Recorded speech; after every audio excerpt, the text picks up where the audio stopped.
Nahmaduhu wa nasta'inuhu wa nastaghfiruh wa na'udzu billahi min shururi anfusina wa min sayyiati a'malina may yahdihillahu fala mudilla lahu wa may yudlil fala hadiya lahu asyhadu an la ilaha illallah wahdahu la syarika lahu wa asyhadu anna muhammadan abduhu wa rasuluh Allahumma shalli ala Muhammad wa ala alihi washabihi wa man tabi'ahum bi ihsan ila yaumil qala Allah ta'ala fil kitabil karim A'udzubillahi minasyaitonir rajim. Bismillahirrahmanirrahim.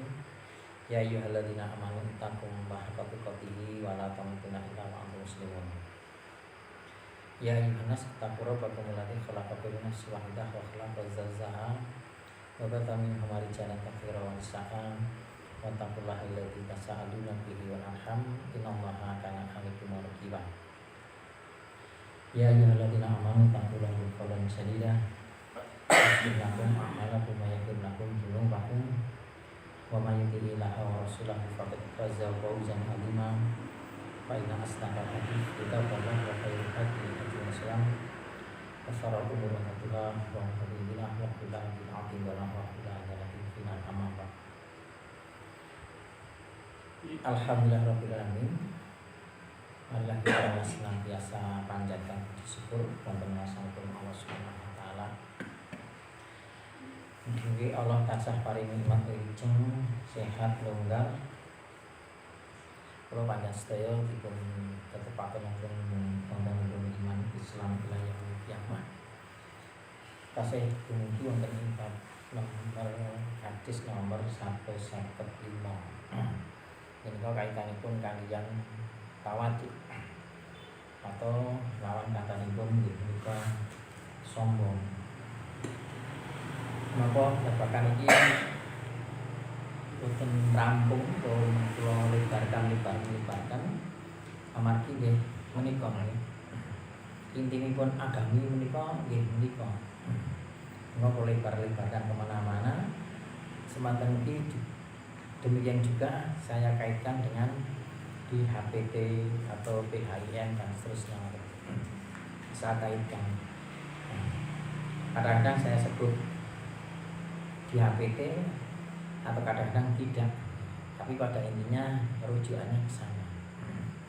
Ya menika ketawaduan. Sekali lagi kita berulang-ulang, memang itulah model tarbiyah di Muhammadiyah orang diterke, tidak digali di BA, Baitul Arqam atau Darul Arqam atau Tunas Melati. Ini nopong esensi dari pesan-pesan Kiai Haji Ahmad Dahlan yang saya tangkap berulang-ulang bahwa di Muhammadiyah itu menyampaikan surat Al-Ma'un itu kaitanipun kalian periodisasi turunnya Al-Quran yang pertama kali berkaitan dengan surat Al-Alaq yang menyebutkan tentang keagungan Allah. Ini Nabi Muhammad langsung nyambung dengan surat Al-Alaq karena sudah dikondisikan dalam keadaan yatim. Nah, kondisi dalam keadaan yatim itu intinya agar keikhlasan ketawaduan itu, sehingga nyambung tentang kebesaran Allah Subhanahu wa taala. Kemudian nomor 4, di dalam hadis ini juga terdapat peringatan ancaman terhadap orang-orang yang sombong dan berbuat zalim. Ini ancaman berbuat sombong dan berbuat zalim itu ada satu hadis dari Rasulullah SAW. Kula panjenengan sedaya menika wau di kitab Riyadhus Shalihin setelah bab amanat itu ada bab zalim, di mana bab zalim itu ada hadis dari riwayat Ibnu Umar radhiyallahu anhu. Ini terjemahan mawon yang baca. Yang jelas di kitab Riyadhus Shalihin bab berbuat zalim dari Ibnu Umar. Di bab itu hadis yang ketiga. Tapi kalau secara keseluruhan Riyadhus Shalihin itu hadisnya nomor 206. Saking panjang itu Ibnu Umar radhiyallahu anhu katanya kita semua sedang bercakap-cakap perihal hajatul wada, yaitu haji Nabi sallallahu alaihi wasallam yang terakhir. Karena Nabi sallallahu alaihi wasallam itu haji mungkisan tok nih, langsung haji wada, haji perpisahan, sebagai mohon diri. Sedangkan Nabi sallallahu alaihi wasallam ada di hadapan kita. Kita semua tidak mengetahui apa yang sebenarnya disebut hajatul wada. Hingga Rasulullah SAW hamidallah wa ifna alaihi, kemudian Nabi sallallahu alaihi wasallam itu bertahmid dan kemudian memuji, kemudian zakara dan menyebut tentang Al-Masih Dajjal, mengingatkan kepada kita tentang Al-Masih Dajjal. Dan itu kafair, banyak diulang peringatan tentang Al-Masih Dajjal. Beliau sallallahu alaihi wasallam, Nabi Muhammad, memperpanjang sekali dalam menguraikan tentang Dajjal. Itu rangkai sedetail-detailnya tentang Masih Dajjal. Tiada seorang nabi pun yang diutus oleh Allah, melainkan nabi itu tentu mengingatkan tentang umatnya akan keluarnya Ad-Dajjal. Nabi Nuh dan nabi semua yang datang sesudahnya sama-sama mengingatkan umatnya tentang Dajjal, bahwasanya Dajjal itu akan keluar dari kalangan engkau semua. Maka tidak akan tersamarkan perihal keadaan itu atasmu semua, dan persoalan dirinya pun tidak samar-samar pula bagimu tentang Dajjal itu. Artinya wis cetha kabar tentang Dajjal itu. Sesungguhnya Tuhanmu tidak buta. Ya, jadi cetha Dajjal itu disebutkan di sini. Sesungguhnya inna rabbakum la'awara, tidak buta matanya, sedangkan Dajjal itu akwara ainain yumna, di ainain buta yang kanan, al yumna, seolah-olah matanya sebagai buah anggur. Matanya melotot gitu, buah anggur merah, sing merah-merah ini menjoto mripate ini, matanya itu menjoto menonjol ke muka. Ingatlah sesungguhnya Allah mengharamkan atasmu semua darah-darahmu. Ingatlah sesungguhnya Allah inna loha harama alaikum dimaukum wa malukum, darahmu dan hartamu untuk dialirkan, untuk dirampas, sebagaimana kesucian hari ini, yaumi hada baladin hada, seterusnya, yaitu negeri Mekah. Ingatlah, bukankah saya telah menyampaikan permasalahan ini? Para sahabat berkata, benar. Beliau bersabda, ya Allah, saksikanlah salasan, sampai Rasul itu menyampaikan itu 3 kali. Alaika, celaka kalian semua, dan binasa kalian semua. Perhatikanlah, janganlah engkau semua kembali kepada kekafiran sepeninggalanku nanti, yang sebagian memukul leher sebagian yang lain, yakni saling membunuh tanpa dasar ada kebenaran. Wala yaqtuluna nasalati ila bihaq, janganlah kamu saling membunuh kecuali dengan hak. Tapi akan terjadi yang namanya besok itu terjadi saling bunuh-membunuh. Dan ini tidak terjadi hanya pada umat, tetapi kaum muslimin juga, antar kaum muslimin. Nah, terjadinya saling bunuh-membunuh inilah yang namanya kezaliman.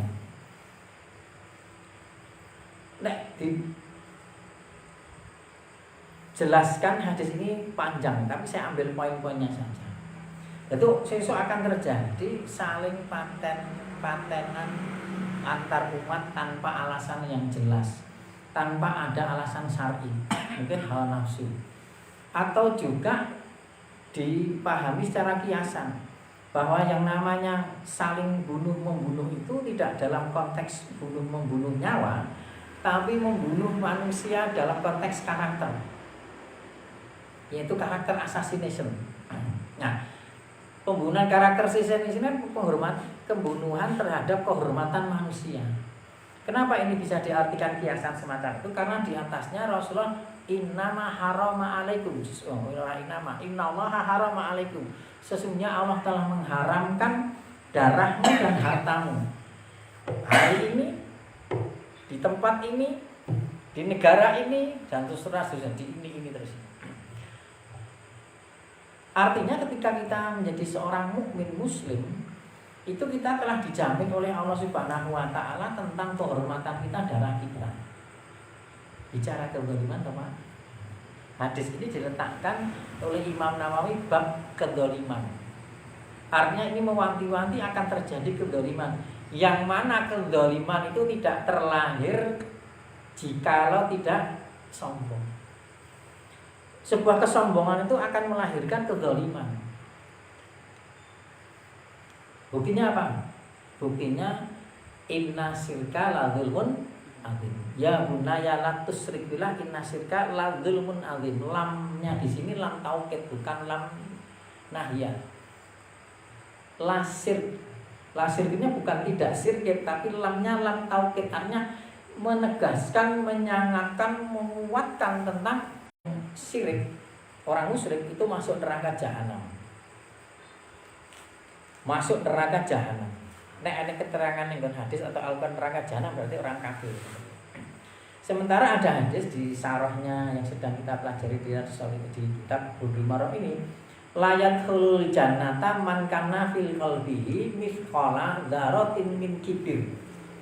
Layat khulul jannah orang bakal mlebu swarga man sapa wonge kana fi qalbihi yang di dalam hatinya mithqal mithqati semisal dzarratin itu dzarah yang dimaksud ini kiasan itu sithik wae eneng kibir atau kesombongan itu layak khulul jannah.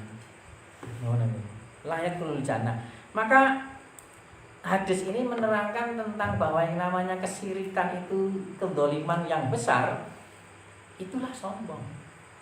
Sehingga saya tadi menyampaikan bahwa tidak mungkin orang yang melakukan dzaliman itu tidak terlahir dari sebuah kesombongan. Nah, teman-teman. Kedzaliman itu orang melakukan kemaksiatan itu bisa berwujud kemungkaran atau berwujud kefasikan, fasya. Nek kemungkaran itu merugikan orang lain, nek fasya itu merugikan diri sendiri. Nek perbuatan itu sudah merugikan orang lain dan merugikan diri sendiri, ini hanya kezaliman.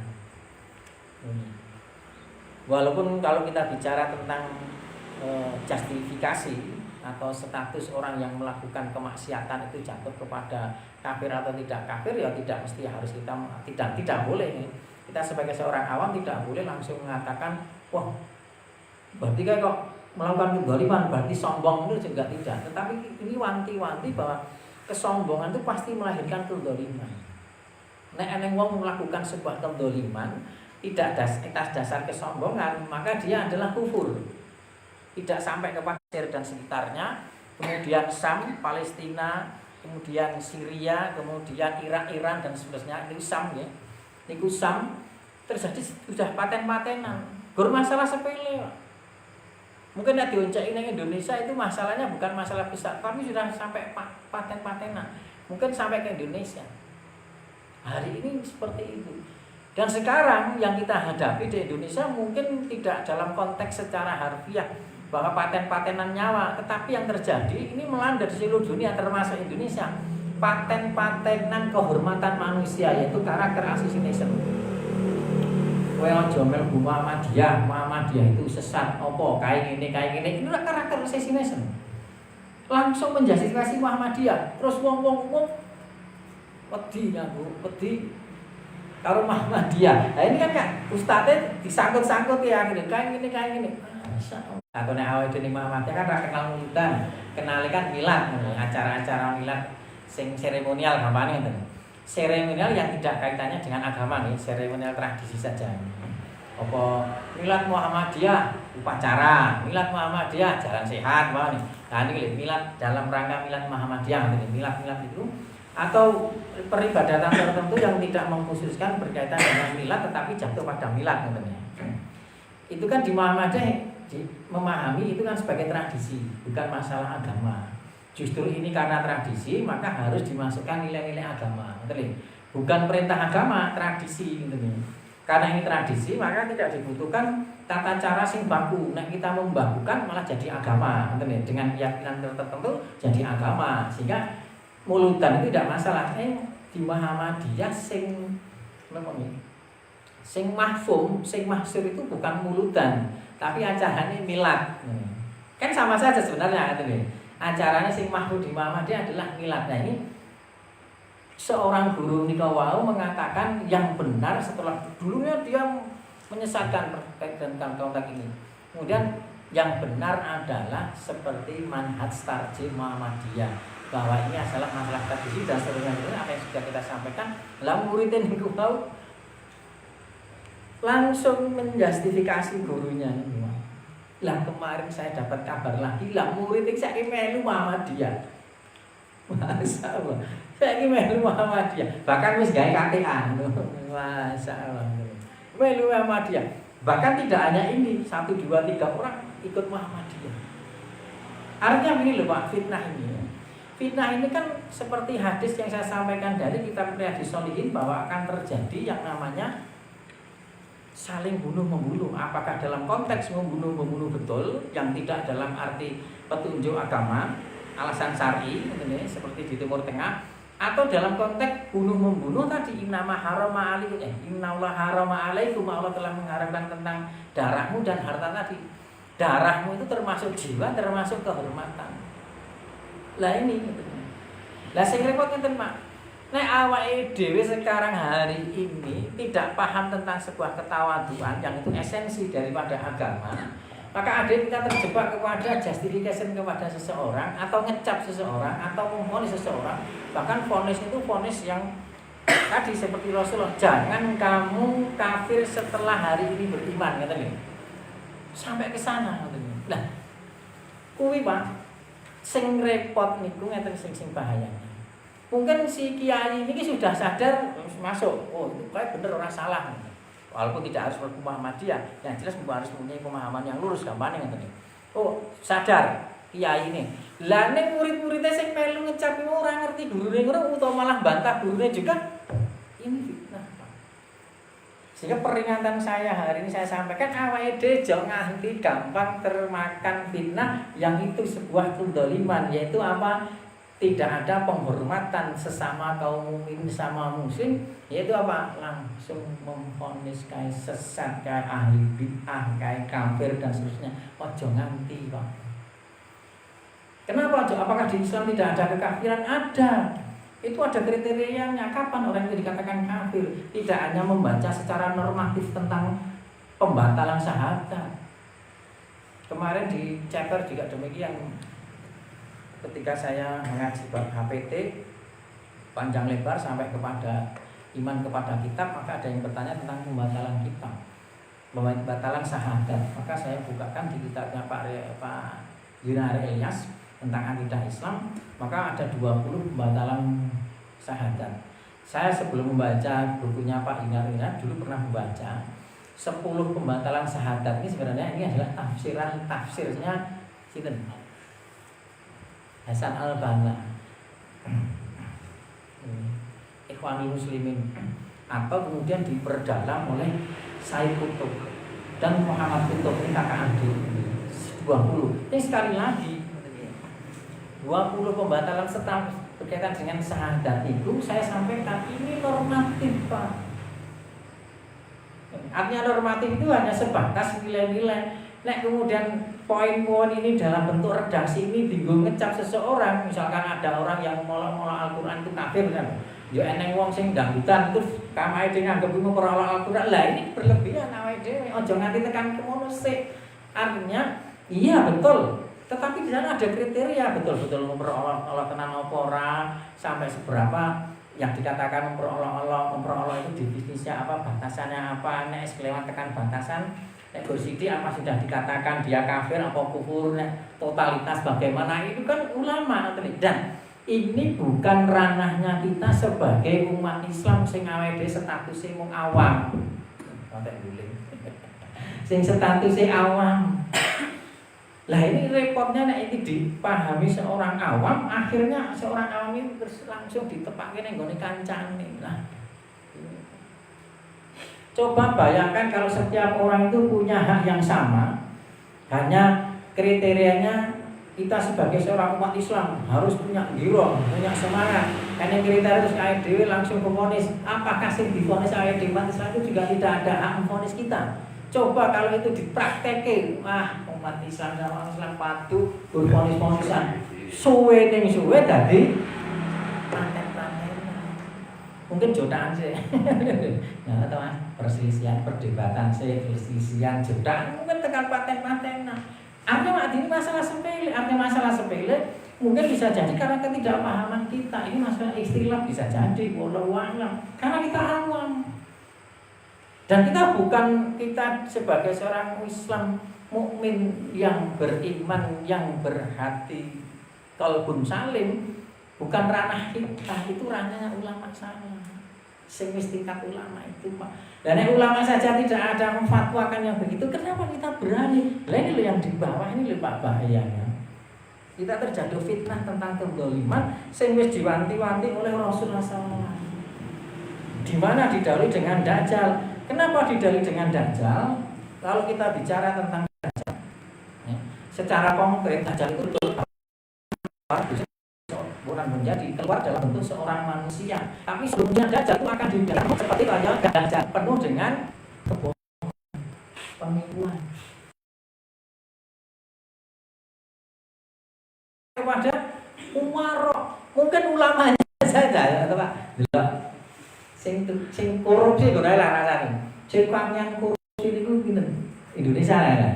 Dunia ya padha, iki Indonesia ya. Kementerian Keuangan, Kementerian Agama, Kementerian Pendidikan ini lah pilar entek Indonesia ini. Kementerian Agama, Kementerian Pendidikan itu sih paling nominal ya. Jadi jangan Pak Jokowi lho. Bayang Pak Prabowo metu ora ngerti aku sing dhuwur dhewe dina.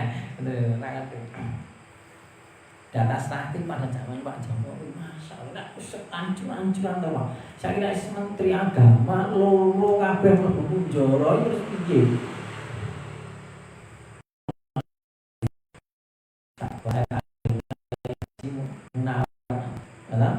Menawar terus kemudian sudah ketika itu Herman Ali terus yang saniki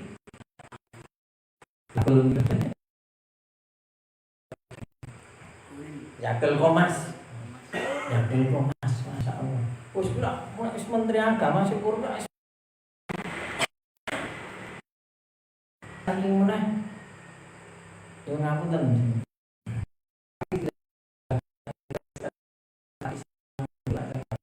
bagi kita pecah rebutan barang sepele nek nggone kiai kudune ora entek kok ngono kuwi wis tawadu kok. Tawadu itu nek tingkatan kita bicara tentang kejiwaan ke spiritualisme periodisasi tadi Al-Quran itu pertama kali Rasulullah itu kan yatim kemudian berdagang yatim pengembala berdagang kemudian bertahan kemudian al-fatihah. Nah kemudian menjadi Rasul kan untuk menjadi Rasul. Nah untuk menjadi Rasul Rasulullah itu tak menjadi Rasul saja sampai ke tingkatan tahun sampai tingkatan tahun itu artinya Rasulullah itu kan kenapa bertahan setelah ya kambunan pangkat yo tradisi Arab tinggi yang bukan strukturalnya adalah kepala kabilah kan itu ya. Nah kepala kabilah itu tetap manut karo al-amin. Al-amin ini sangat dhuwure, dia harus taat kepada Allah. Jadi gelar alim itu satu-satunya di dunia yang mendapat gelar alim itu hanya Rasulullah SAW. Oh, kurang nopo mana itu? Sugih niku dadi bojone Khadijah niku kabeh dituku wong bandane Khadijah di pasar PKB. Niku nek jasirah Arab dituku kemput kan. Wis sugih, tapi bertahan Pak malah meninggalkan dunia ini hanya untuk mendekatkan diri kepada Allah. Ini baru tahanut, belum tingkatan setelah bertahanut kemudian Allah menjadikan seorang rasul. Lah saiki fitnah apalagi kalau tingkatan kiai rebutan bermasalah-masalah sing iki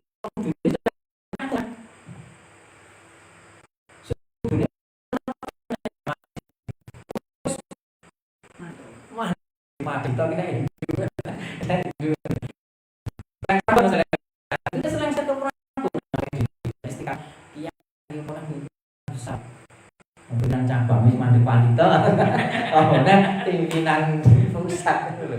Masa wis ora kenggo kaya ngono kuwi lho kudune. Masa ini ujian. Ora kok elek-elek.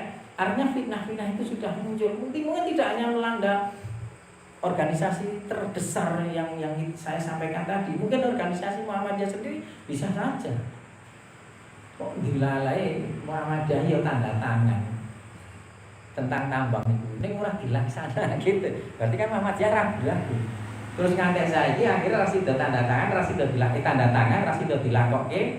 Jadi pelaksanaannya durung bentuk panitia ya durung. Wis tanda tangannya begini ya ngoten nggih. Awake dhewe sebenarnya Muhammadiyah loh. Padahal durung ana pelaksanaan juklak jumise, durung ana pelaksanaan nambang ya urung. Untung ana kasus iki akhirnya kan dienggo ngiling akhirnya gagal digagalke kan tak ngono. Wah kecemplung juga kan. Wah wae wong tanda tangan MOU. Ya mung rasido apa ora. Anu ragu rasido meneng ae ngantek saiki dilarang nang kasus kan pelajaran. Iki aja pelajaran.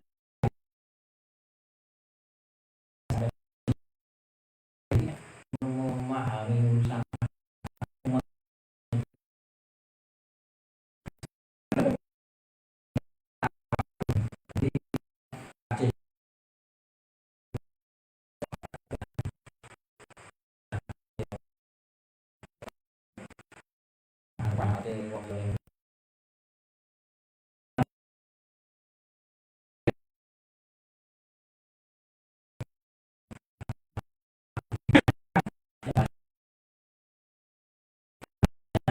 tentang dalil atau bahasanya pasal kayak gas ini Pak jadi Rasulullah itu di konteks haji wada yang pengatannya Rasul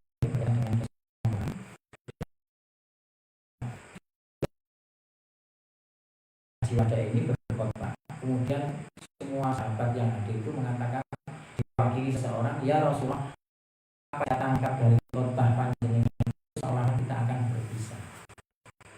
Memang setelah ini Rasulullah berpisah sekitar 3 Hijriah 5 Hijriah dari ini wasiatkan kepada saya. Kemudian Rasulullah wasiatnya satu bertakwa kepada Allah, kemudian dan pernah membesarkan banyak terjadi perselisihan. Dan mungkin seorang tidak asli.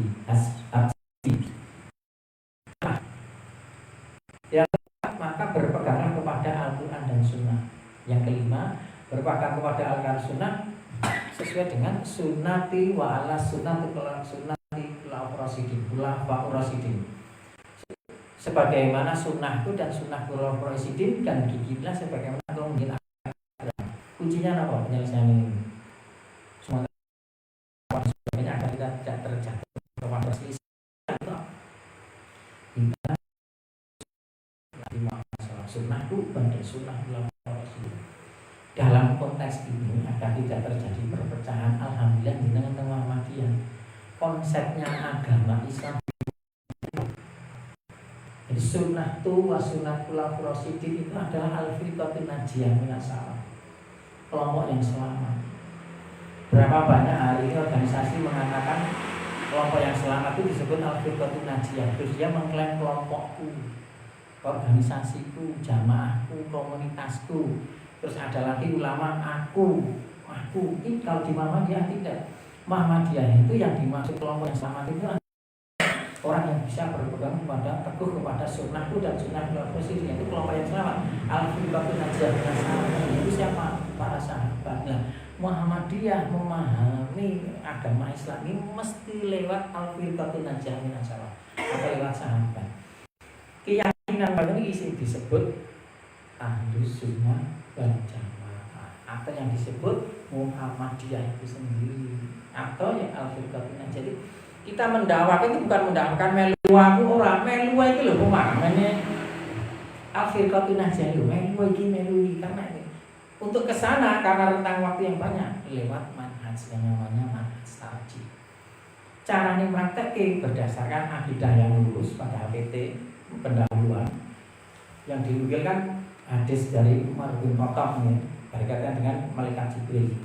Iman yang lurus, anil iman, anil Islam, hingga melaksanakan syarat Islam yang sungguh-sungguh. Terus ihsan, apa ihsan? Bagaimana kita punya keyakinan yang lurus, mengamalkan Islam secara sempurna, kuat-kuatin mbuh dadine apa, kadang walaupun sempurna, tapi berusaha sempurna. Ning laminan barat ihsan, apa itu ihsan? Konteksnya panjang ya. Intinya ikhlas, jujur, lenggono, lembah hati, rendah hati, muraqabah, sabar, syukur, harus itu. Dohir saja. Gunanya apa? Sekarang dohirnya awalnya dijutaan lah. Ini gunane apa wae dhewe sregep nang masjid jenggote dawa kok ya dawa ta jenggote dawa ning ijik tok ngasani bisa ngadu malah kate jutaan dan seterusnya bisa memperhaul nafsu ijik kenggong batu bara niku masyaallah itu loh kita harus belajar di sana ya inilah belajar agak dimulai tadi sebuah tawaduan. Ini caranya nafsu dari sampai melaporkan dia, melakukan sambungan dari sampai melaporkan, lalu terus kampus sampai kapal bola itu dulu.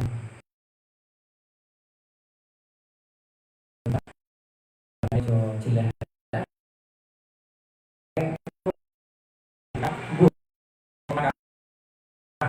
Beramal dan berusaha